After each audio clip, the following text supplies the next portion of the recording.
Hello दोस्तों, स्वागत है आपका आपके अपने यूट्यूब चैनल स्टडी विथ एजे में। इसमें आज की वीडियो में हम देखते हैं आपकी एड ग्रेड अभ्यास पुस्तिका जो आपकी पर्यावरण अध्ययन की है और कक्षा 5वीं की है।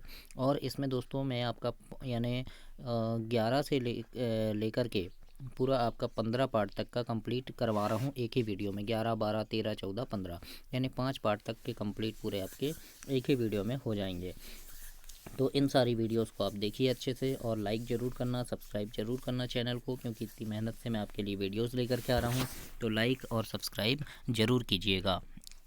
आइए देखते हैं पार्ट 11 सुनीता अंतरिक्ष में। इसमें किस प्रकार के प्रश्न हैं वो देखेंगे। तो सबसे पहले इसमें बहुविकल्पीय प्रश्न है, जिसमें दिया है प्रश्न नंबर 1, सही विकल्प चुनकर लिखना है। और नंबर में है दोस्तों, किसी ढलान से पानी का नीचे की ओर बहने का मूल कारण क्या है। तो इसका कारण है दोस्तों पृथ्वी का खिंचाव। तो ये आपका सही आंसर हो जाएगा। तो इसको यहाँ पर आपको लिख देना है। इसके बाद 2 नंबर में है, सुनीता विलियम्स अंतरिक्ष में गई थी। कैसे गई थी? तो स्पेसशिप से गई थी, अंतरिक्ष यान से। तो ये आपका सही आंसर होगा सेकंड वाला। इसके बाद 6 नंबर में है, अंतरिक्ष से पृथ्वी कैसी दिखाई देती है। तो गेंद की तरह दिखती है ना। तो पहला नंबर का आपका सही आंसर हो जाएगा गेंद की तरह। इस प्रकार से आपको लिखना है। आगे देखते हैं अति लघुत्तरी प्रश्न में दूसरा प्रश्न है, सुनीता विलियम्स क्या बनना चाहती थी। तो यहाँ पर लिखेंगे हम गोताखोर बनना चाहती थी, है ना। वो क्या बन गई? अंतरिक्ष यात्री बन गई, लेकिन वो गोताखोर बनना चाहती थी। तीसरा प्रश्न है, चांद से जुड़े कोई 2 त्यौहार के नाम लिखिए। तो ईद और पूर्णिमा लिख दीजिएगा। चौथे में है, चांद पर उतरने वाले सबसे पहले व्यक्ति का नाम क्या है। तो नील आर्मस्ट्रॉन्ग उनका नाम है। तो इस प्रकार से आपको लिख देना है। लघुत्तरी प्रश्न में देखते हैं प्रश्न नंबर 5, अंतरिक्ष में यदि पानी की बोतल खुल जाए और पानी गिर जाए तो पानी का क्या होगा। तो लिखेंगे हम, पानी बुलबुलों की तरह इधर उधर उड़ता रहेगा। इस प्रकार से आपको लिखना है प्रश्न नंबर 5 में। 6वां नंबर का प्रश्न है, सुनीता विलियम्स कहती है अंतरिक्ष से पृथ्वी को देखने पर सिर्फ समुद्र और ज़मीन ही दिखाई देती है, देश नहीं, ऐसा क्यों। तो इसके उत्तर में लिखना, क्योंकि अंतरिक्ष और पृथ्वी की दूरी बहुत है, इसलिए समुद्र और ज़मीन ही दिखाई देती है। इस प्रकार से इसका आंसर होगा। 7वां नंबर में है, ग्लोब को देखकर आप क्या क्या जानकारियाँ प्राप्त कर सकते हैं। तो इसके उत्तर में लिखेंगे कि ग्लोब से हम किसी भी देश की स्थिति, नदियाँ, सीमाओं को देख सकते हैं। इस प्रकार से आपको 7वें नंबर के उत्तर में लिखना है। और दोस्तों चैनल को सब्सक्राइब करना, क्योंकि आपकी जो बोर्ड परीक्षा है, वार्षिक परीक्षा है, उसके पहले मैं चैनल पे काफ़ी सारे प्रश्न लेकर के आता हूं जो आपकी परीक्षा की दृष्टि से काफ़ी ज़्यादा महत्वपूर्ण है। परीक्षा में आने वाले वेरी आईएमपी प्रश्न होते हैं, तो उन प्रश्नों को देखने के लिए चैनल को सब्सक्राइब कर लें, ताकि जैसे ही प्रश्न डालूँगा, वो वीडियो डालूँगा, आपको वो वीडियो मिल सके। आगे देखते हैं, आइए 8वां नंबर का प्रश्न है। इसमें लिखा है, नीचे लिखे दिनों में पृथ्वी से देखने पर चंद्रमा कैसा दिखाई देता है। पूर्णिमा के दिन में तो चांद पूरा गोल दिखाई देता है। अमावस्या के दिन में बिल्कुल भी दिखाई नहीं देता। इस प्रकार से आपको उत्तर में लिखना है। 9वां नंबर का प्रश्न है, दीर्घोत्तरी प्रश्न में सुनीता विलियम्स बताती है कि अंतरिक्ष में रहना बहुत ही मज़ेदार था, परंतु मुश्किल भी था। अंतरिक्ष की कोई 5 ऐसी बातें लिखिए जो पृथ्वी पर हमारे अनुभव से अलग हो। तो पहला लिख देंगे, चलने में परेशानी होती है। उसके बाद एक जगह टिक कर बैठ नहीं सकते हम। उड़ते हुए खाना खाना पड़ता है। कंघी करने की ज़रूरत नहीं पड़ती है। हाथ मुंह नहीं धो सकते। गीले कपड़े से मुंह पोंछना पड़ता है। इस प्रकार से आपको 9वें नंबर के उत्तर में लिखना है। 10वां नंबर में है, सुनीता विलियम्स की तरह आपने भी आगे कुछ बनने का सोचा होगा। आप क्या बनना चाहते हैं और क्यों। तो उत्तर में लिखना, मैं शिक्षक बनना चाहता हूं, क्योंकि मुझे पढ़ाना अच्छा लगता है। मैं शिक्षक बनकर गरीब और कमज़ोर बच्चों को शिक्षा देकर आगे बढ़ाना चाहता हूं। इस प्रकार से आपको प्रश्न नंबर 10 में लिखना है। इसके बाद प्रोजेक्ट कार्य है। तो प्रोजेक्ट कार्य आप स्कूल में करेंगे और आपको यहाँ पर शिक्षक बताएंगे कि कैसे प्रोजेक्ट इसको करना है। आगे देखते हैं पार्ट 12। इसमें लिखा है, ख़त्म हो जाए तो। इसके प्रश्नों के उत्तर देखेंगे अब पार्ट 12 में। तो यहाँ पर प्रश्न नंबर 1 है, सही विकल्प चुनकर लिखिए। अ नंबर में है, वाहनों में ईंधन का उपयोग करने से सबसे कम प्रदूषण होगा। कौन सा ईंधन? तो सीएनजी ईंधन, है ना। तो ये तीसरा नंबर आ जाएगा आपका इसमें। ब नंबर में पूछा है प्रदूषण रहित वाहनों का समूह क्या है, तो जिसमें प्रदूषण ना हो तो साइकिल है, रिक्शा है और घोड़ा गाड़ी है ना, इनसे क्या होगा, प्रदूषण नहीं होगा। तो सेकंड आपका यहाँ पर सही आंसर हो जाएगा। अगला है फिर इसमें पेट्रोल डीजल का भंडार है कैसा है, तो ये सीमित है ना, मतलब कुछ समय के बाद समाप्त हो जाएंगे ये। आगे देखते हैं लघुत्तरी अति लघुत्तरी प्रश्न में लिखा है नीचे दिए गए चित्रों को देखकर ऐसे वाहन के नाम लिखिए जिनको चलाने के लिए पेट्रोल डीजल या गैस की आवश्यकता नहीं होती है। तो कौन सा आ जाएगा यहाँ, रिक्शा है, बैलगाड़ी है, साइकिल है ना। तो हम यहाँ पर इनके नाम लिख देंगे, रिक्शा, साइकिल, बैलगाड़ी, इस प्रकार से आपको लिखना है। इसके बाद तीसरा नंबर का प्रश्न है आपके इलाके में पेट्रोल और डीजल की कीमत क्या है, पता करके लिखिए। तो पेट्रोल है 110 रुपये लीटर और डीजल है 95 रुपये लीटर। तो ऐसे आप लिखेंगे यहाँ पे। चौथा नंबर का प्रश्न है लकड़ी या उपले जलाकर उन पर खाना बनाने से होने वाला कोई एक नुकसान लिखिए। तो हम लिखेंगे फेफड़े की बीमारियां एवं दमा रोग होता है। इस प्रकार से आपको लिखना है। आगे देखते हैं लघु उत्तरीय प्रश्न में प्रश्न नंबर 5 दिन प्रतिदिन सड़कों पर वाहनों की संख्या बढ़ रही है, इसके क्या दुष्परिणाम हो सकते हैं लिखिए। तो हम लिखेंगे यदि वाहनों की संख्या इसी तरह बढ़ती रही तो प्रदूषण अधिक होगा एवं सड़क दुर्घटना भी बढ़ेगी। इस प्रकार से आपको प्रश्न नंबर 5 के उत्तर में लिखना है। छठवां नंबर का प्रश्न है ट्रैफिक सिग्नल पर गाड़ी का इंजन बंद करने से क्या फ़ायदा होगा। तो इसका उत्तर हो जाएगा कि गाड़ी में लगने वाला ईंधन बचेगा और प्रदूषण भी नहीं होगा। इसके बाद देखते हैं सातवां नंबर का प्रश्न नंबर 7 है यदि आपकी बस ट्रैफिक जाम में फंसी है और आप वहाँ पर कितने प्रकार के प्रदूषण को महसूस करेंगे। तो जब हम ट्रैफिक जाम में रहते हैं तो वायु प्रदूषण भी होता है और ध्वनि प्रदूषण भी होता है ना। तो ऐसे लिख देंगे यहाँ पे। आठवां नंबर में है तेल के भंडार धीरे धीरे कम क्यों हो रहे हैं। तो लिखेंगे क्योंकि तेल का उपयोग अधिक हो रहा है और उत्पादन कम हो रहा है। इस प्रकार से लिखेंगे 8वें नंबर के प्रश्न में। इसके बाद प्रश्न नंबर 9 है दीर्घोत्तरी प्रश्न है। इसमें पूछा है 5 उपाय बताइए जिनसे आप पेट्रोल डीजल की बचत कर सकते हैं। तो इसमें लिखेंगे निजी वाहनों का कम उपयोग करके, सौर ऊर्जा का अधिक उपयोग करके, ट्रैफिक में वाहन बंद करके, इलेक्ट्रिक वाहनों का उपयोग करके और सीएनजी का उपयोग करके। इस प्रकार से 9वें नंबर के प्रश्न का उत्तर लिखेंगे। 10वां नंबर का प्रश्न है ज़मीन के अंदर से तेल किस प्रकार निकाला जाता है और किससे केरोसिन, डीजल, पेट्रोल आदि कैसे प्राप्त करते हैं। तो इसमें लिखेंगे मशीनों द्वारा पाइपों से तेल ऊपर खींचा जाता है, इससे प्राप्त तेल को रिफाइन करके डीजल, पेट्रोल और केरोसिन प्राप्त किया जाता है। इस प्रकार से 10वें नंबर के प्रश्न में आपको लिखना है। इसके आगे ये पाठ समाप्त हुआ। अब आएगा पाठ 13 बसेरा ऊंचाई पर। और दोस्तों चैनल को सब्सक्राइब जरूर कीजिएगा क्योंकि आपकी जो बोर्ड परीक्षा, वार्षिक परीक्षा होगी उसके पहले चैनल पे काफ़ी सारे प्रश्न मैं लेकर के आता हूँ जो आपकी परीक्षा के लिए काफ़ी ज़्यादा महत्वपूर्ण होते हैं। वो एक सीरीज़ होती है आईएमपी प्रश्न की, है ना, जिसमें परीक्षा में आने वाले इंपॉर्टेंट प्रश्न होते हैं, वो सभी विषय के होते हैं। तो उन सारे प्रश्नों को देखने के लिए और समय पर वे सारे प्रश्न मिल सकें और उनको पढ़कर आप काफ़ी अच्छे नंबर परीक्षा में ला सकें, उनको देखने के लिए चैनल को सब्सक्राइब जरूर कीजिएगा। इसमें पहला नंबर का प्रश्न है सही विकल्प चुनकर लिखना है आपको। अ नंबर में लिखा है चांगपा लोग पश्मीना ऊन के लिए किस जानवर को पालते थे। तो चांगपा लोग बकरियां पालते थे, है ना, पश्मीना ऊन के लिए। इसके बाद है चांगपा भेड़ बकरियों को रखने की जगह को किस नाम से बुलाते थे। तो चांगपा जो थे वो भेड़ बकरियों को रखने की जगह को लेखा कहते थे। तो एक यहाँ पर एक सही आंसर हो जाएगा लेखा। स नंबर में है आपको पहाड़ पर एक टेंट में 2 दिन अकेले रहना है तो आप कौन से समूह की चीज़ें लेकर साथ में लेकर जाओगे। तो जब हमको 2 दिन रहना है तो हम स्लीपिंग बैग भी ले जाएंगे, गर्म कपड़े और सूखा खाना लेकर के जाएंगे, है ना। तो इस प्रकार से हम लिखेंगे। इसके बाद अति लघुत्तरी प्रश्न है जिसमें प्रश्न नंबर 2 है ऊंचे पहाड़ों पर चढ़ते समय पर्वतारोही अपने साथ ऑक्सीजन सिलेंडर क्यों ले जाते हैं। तो इसका उत्तर हो जाएगा क्योंकि पहाड़ों पर ऑक्सीजन की मात्रा कम होती है ना, इसलिए ले जाते हैं।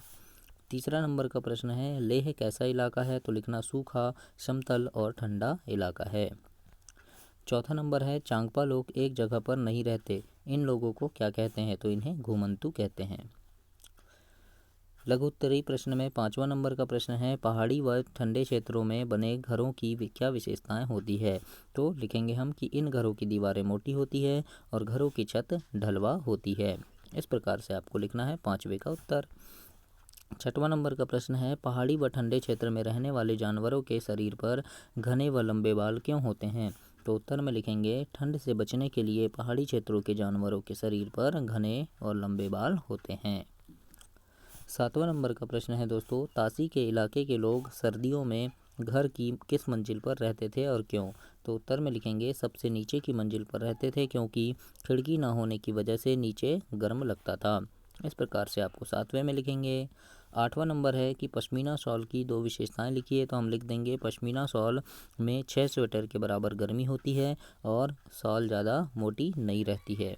इस प्रकार से आपको लिखना है 8वें नंबर का उत्तर। इसके बाद प्रश्न नंबर 9 है, जिसमें लिखा है, हाउस बोट से आप क्या समझते हैं? इसकी कोई 3 विशेषताएं लिखिए। तो पहला लिख देंगे, हाउस बोट एक प्रकार का लकड़ी का घर होता है। यह घर पानी पर तैरता रहता है। हाउस बोट में लकड़ी की नक्काशी की जाती है। इस प्रकार से आपको 9वें नंबर के उत्तर में लिखना है। इसके बाद प्रश्न नंबर 10 में है कि 0 अंश सेल्सियस तापमान पर पानी जम जाता है। सोचकर लिखिए, ऐसे इलाके जिसका तापमान 0 अंश सेल्सियस से कम होता है, वहाँ के लोगों को जीवन जीने में क्या चुनौतियाँ आती है, मतलब क्या परेशानी होती है? तो उत्तर में लिखेंगे कि ज़्यादा ठंड के कारण अधिक मोटे कपड़े पहनने पड़ते हैं और खाने में मांस, सूखे मेवे इनका प्रयोग करते हैं उन लोग, है ना। तो ऐसे आपको लिखना है।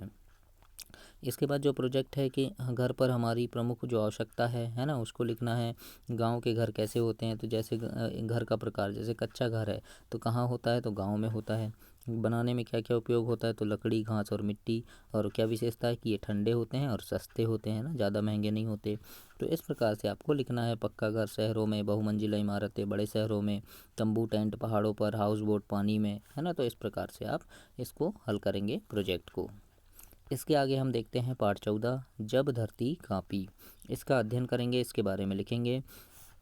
प्रश्न नंबर 1 पूछा है इसमें आपको कि भूकंप या अन्य आपदा के समय कुत्ते की मदद क्यों लेते हैं? तो क्यों लेते हैं? तो उसके सूंघने की क्षमता के कारण। इसमें ये 1 नंबर उसका सही आंसर हो जाएगा। 2 नंबर में है, बाढ़ या भूकंप के समय जब लोग बेघर हो जाते हैं तब उन्हें कौन से समूह के सामान की आवश्यकता होती है? तो उन्हें खाने पीने का सामान, कपड़े और दवाइयाँ चाहिए होती है। तो ये वाला आपका सही होगा, चौथा। इसके बाद 7 नंबर में पूछा है दोस्तों कि डूबे हुए घर, जानवर के बहते शरीर, नदी का पानी और दुखी लोग, यह किस प्राकृतिक आपदा का है? तो डूबे हुए घर मतलब बाढ़ होगा, है ना। तो ए नंबर में बाढ़ आ जाएगा आपका। अति लघुत्तरी प्रश्न पूछा है प्रश्न नंबर 2, किन्हीं 3 प्राकृतिक आपदाओं के नाम लिखना है। तो बाढ़, भूकंप और भूस्खलन लिख दिए हमने इस प्रकार से। इसके बाद तीसरा है कि भूकंप किसे कहते हैं? तो लिखेंगे, धरती पर अचानक से होने वाले कंपन को भूकंप कहते हैं, है ना। अचानक से जो कंपन होता है उसे भूकंप कहते हैं। चौथा नंबर में है, यदि आपके गांव शहर में आग लग जाती है तो आप क्या करेंगे? तो उत्तर में लिखेंगे, अग्निशामक बुलवाएंगे, मतलब फायर ब्रिगेड। लघुत्तरी प्रश्न में है 5वां नंबर कि भूकंप आने पर प्राथमिकता के आधार पर कौन से 2 कार्य पहले करने चाहिए? तो हम लिखेंगे कि घर के बाहर खुले में जाएंगे और मजबूत चीज़ के नीचे छिपकर उसे पकड़ लेंगे। इस प्रकार से आपको उत्तर में लिखना है। 6वें नंबर में है कि किसी मुसीबत के समय संपर्क करने के लिए अपने क्षेत्र के सहायता केंद्रों के फ़ोन नंबर लिखना है। तो जैसे शासकीय अस्पताल है, इसका लिख दिए 108 और पुलिस थाना का लिख देंगे 100, है ना। तो इस प्रकार से आपको कंप्लीट करनी है दोस्तों अपनी वर्कबुक। 7वां नंबर का प्रश्न है कि बाढ़ जैसी प्राकृतिक आपदा के समय लोगों को किन किन समस्याओं का सामना करना पड़ता है? तो उत्तर में लिखेंगे कि फसलें खराब हो जाती है, घर डूब जाते हैं और आवागमन बंद हो जाते हैं, मतलब आना जाना बंद हो जाता है, गाड़ियाँ बंद हो जाती है ना। तो ऐसे लिखेंगे 7वें में। 8वां नंबर है दोस्तों, भूकंप आने पर हमें कौन सी स्थितियों का सामना करना पड़ता है? तो लिखेंगे, मकान गिर जाते हैं, ज़मीन धंस जाती है, सड़कें खराब हो जाती हैं, है ना। इस प्रकार से 8वें नंबर का उत्तर होगा। प्रश्न नंबर 9 है, इसमें लिखा है, गुजरात भुज में भूकंप कब आया था? आप गुजरात में आए भूकंप के बारे में क्या जानते हैं? तो लिख देंगे हम कि गुजरात भुज में 26 जनवरी 2001 को भूकंप आया। भूकंप में हजारों लोग मारे गए और कई घायल हो गए। सेना के जवानों ने राहत कार्य किया और बहुत सारे लोगों को बचाया। इस प्रकार से आपको 9वें नंबर के प्रश्न में लिखना है। प्रश्न नंबर 10 में पूछा है भूकंप आने पर कम से कम क्या नुकसान हो, इसीलिए संस्था को के सुझाए डिजाइन के अनुसार सबने मिलकर किस तरह स्कूल व घरों का निर्माण किया। तो हम लिखेंगे गांव के कुछ लोग सूखे तालाब को खोदकर मिट्टी लाए, मिट्टी में गोबर मिलाकर बड़े बड़े उपले बनाए और उन्हें एक दूसरे पर रखकर दीवार खड़ी की, चूने से दीवार की पुताई की और घास फूस की छत बनाई। इस प्रकार से उन्होंने काम किया। तो ऐसा आपको 10वें प्रश्न में लिखना है।